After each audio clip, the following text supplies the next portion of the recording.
दोस्तों गर्ट्रूड एक अमीर घर की लड़की थी। एक दिन उसकी मुलाकात वॉल्टर मोरेल नाम के एक कोल माइनर से होती है। दोनों क्रिसमस के मौके पर एक दूसरे के साथ डांस करते हैं और हद से ज्यादा एक दूसरे को प्यार करने लगते हैं। इसके बाद जल्द ही दोनों शादी कर लेते हैं और वह मिसेस मोरेल बन जाती है। लेकिन कुछ सालों के बाद उनके प्यार का जोश ठंडा पड़ जाता है। मिसेस मोरेल को पता चलता है कि वॉल्टर सिर्फ एक सपने देखने वाला व्यक्ति है। वह ज्यादा पैसा नहीं कमाता था जो इधर उधर उड़ा देता था। इससे घर में पैसे की किल्लत रहती थी। इस सब की वजह से दोनों में झगड़े होने लगते थे। कुछ टाइम बाद दोनों के बच्चे भी होते हैं। लेकिन धीरे धीरे वॉल्टर को शराब पीने की आदत पड़ जाती है और वह हर दिन सस्ते पब में जाकर शराब पीता है। और जब मिसेस मोरेल कुछ कहती तो उससे गाली गलौज करने लगता।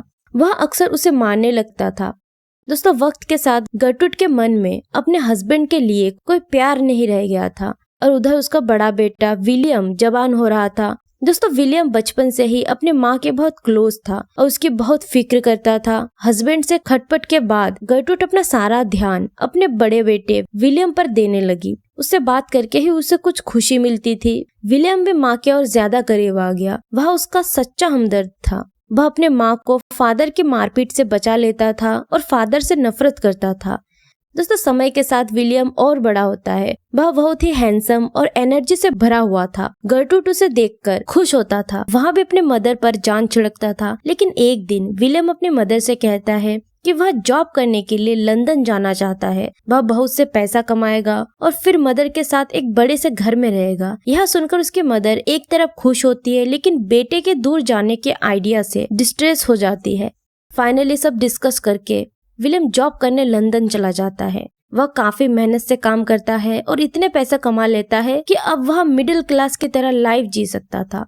वह अक्सर अपने मदर से मिलने जाता था और उसे काफी पैसे देकर जाता था।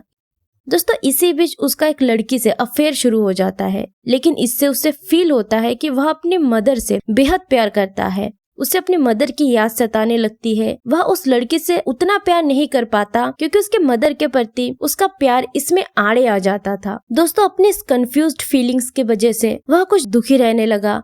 एक बार विलियम बहुत बीमार पड़ जाता है और कुछ टाइम बाद उसकी डेथ हो जाती है। दोस्तों विलियम की डेथ से उसकी मदर गर्ट्रूड अंदर तक टूट जाती है और वह बहुत ही दुखी रहने लगती है। उसका किसी भी काम में मन नहीं लगता था और ना ही वह खाने पीने पर ध्यान देती। लेकिन एक दिन उसके दूसरे बेटे पॉल को प्यूमोनिया नाम की एक बीमारी हो जाती है और उसके बचने की ज्यादा उम्मीद नहीं थी। लेकिन अब जाकर मिसेस मोरेल अपने होश में आती है और उसे फील होता है कि विलियम के लंदन जाने के बाद पॉल उसके लिए कितना डेडिकेट था, हमेशा उसकी केयर किया करता था और वह भी उतना ही हैंडसम और हेल्दी था।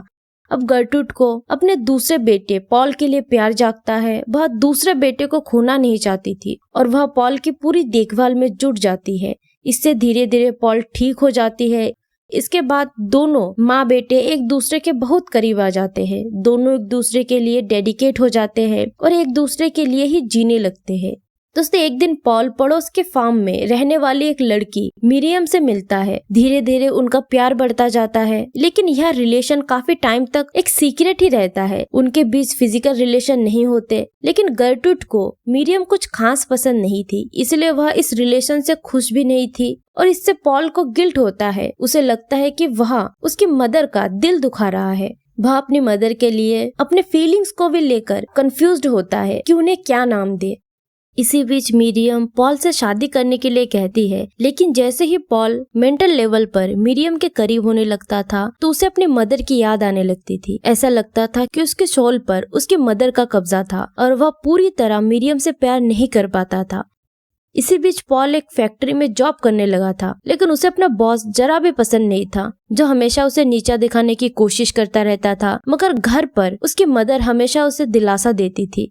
दोस्तों एक दिन पॉल मिरियम के जरिए उसकी एक फ्रेंड क्लारा से मिलता है। क्लारा की शादी बैक्स्टर नाम के एक पर्सन से हुई थी। बैक्स्टर भी पॉल की फैक्ट्री में काम करता था लेकिन दोनों ही एक दूसरे को पसंद नहीं करते थे और फिर क्लारा का उससे झगड़ा हो गया था और क्लारा बैक्स्टर से अलग रहती थी। धीरे धीरे पॉल और क्लारा की दोस्ती बढ़ने लगती है। पॉल अपने मन की बातें क्लारा से शेयर करने लगा। वह अपने और मिरियम के रिलेशनशिप के बारे में भी बात करता है और कहता है कि उसे समझ नहीं आ रहा है है कि रिलेशनशिप को कैसे आगे बढ़ाए। इस पर क्लारा उसे एडवाइस देती है कि मिरियम के साथ फिजिकल रिलेशन बनाए और फिर देखे कि मिरियम आगे क्या चाहती है। उसके बाद पॉल और मिरियम फिजिकल रिलेशन बना लेते हैं। कुछ दिन तक वे बहुत खुश रहते हैं। मिरियम पॉल से कहती है कि पॉल उसकी सोल का एक हिस्सा है, लेकिन पॉल को रियलाइज होता है कि उसकी सोल में उसकी मदर बसी हुई है और वह मिरियम से ज्यादा अपने मदर से प्यार करता है।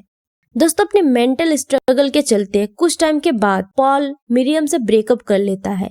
इस सब से वह बहुत दुखी भी रहने लगता है। फिर उसका क्लारा के साथ अफेयर हो जाता है। क्लारा मिरियम से भी ज्यादा पैशन से भरी हुई थी और वह पॉल के साथ फिजिकल रिलेशन भी शुरू कर देती है, लेकिन वह पॉल से कहती है कि वह उसे शादी नहीं कर सकती क्योंकि वह अपने हस्बैंड को डिवोर्स नहीं देना चाहती थी। धीरे धीरे पॉल को फिर से गिल्ट होने लगता है। उसे लगता है कि वह अपनी मदर के प्यार की रिस्पेक्ट नहीं कर रहा और वह उन्हें धोखा दे रहा है। उसे समझ नहीं आता है कि वह अपने फीलिंग्स को कैसे कंट्रोल में करे। वह क्लारा से भी मिलना बंद कर देता है और अब वह अकेला रहने लगता है और किसी से भी ज्यादा बात नहीं करता। इसी बीच गर्टरूड को पॉल के दुख का एहसास होता है। उन्हें समझ आने लगता है कि क्यों पॉल किसी लड़की से ज्यादा लंबे टाइम तक प्यार में नहीं रहता। शायद वह अपनी मदर से यानी उससे ज्यादा प्यार करता है। लेकिन जल्द ही गर्टरूड मिसेस मोरेल बीमार पड़ जाती है और पॉल तन मन से उसकी देखभाल में जुट जाता है। एक दिन बीमार रहने के बाद मिसेस मोरेल की डेथ हो जाती है। इससे पॉल गम के सागर में डूब जाता है और कुछ दिन के बाद मिरियम उससे मिलने आती है और आखिरी बार रिक्वेस्ट करती है कि वे फिर से एक नई लाइफ शुरू कर सकते हैं, लेकिन पॉल इनकार कर देता है और वह चली जाती है। इसके बाद पॉल बाकी की लाइफ अपने मदर की यादों के साथ अकेले ही बिताने लगता है। Sons and Lovers by D.H. Lawrence. दोस्तों, यह नॉवल काफी कंट्रोवर्शियल भी रहा है और शुरू में इसकी काफी क्रिटिसिज्म भी हुई है, लेकिन अब मॉडर्न लिटरेचर ने इसे इंग्लिश के बेस्ट 100 नॉवेल्स की कैटेगरी में 19th नंबर पर रखा है। दोस्तों, इसे D.H. लॉरेंस का मास्टरपीस माना जाता है। इस नॉवल की मेजर थीम एडिपस कॉम्प्लेक्स पर आधारित है, जिसे जाने माने साइकोलॉजिस्ट सिगमंड फ्रॉइड ने स्टडी किया था। इनके अकॉर्डिंग जब कोई लड़का चाइल्डहुड में बड़ा हो रहा होता है तो उसे अपनी मदर के प्रति अट्रैक्शन होता है। वह अपने फादर को रिवल समझता है, लेकिन धीरे धीरे जब उसे समझ आता है और पता चलता है कि सोसाइटी मदर एंड सन के प्यार को अच्छा नहीं समझता, तो इससे वह अट्रैक्शन खत्म हो जाती है। लेकिन कुछ लड़कों में यह अट्रैक्शन खत्म नहीं होती और वे बड़े होकर भी अपनी मदर से रोमांटिक अट्रैक्शन फील करते हैं। इसी को एडिपस कॉम्प्लेक्स कहा जाता है। इस कॉम्प्लेक्स का नाम ग्रीक मैथोलॉजी के एक राजा एडिपस के नाम पर पड़ा है, जिसने अनजाने में अपने फादर को मार दिया था और अपने मदर से ही शादी कर ली थी।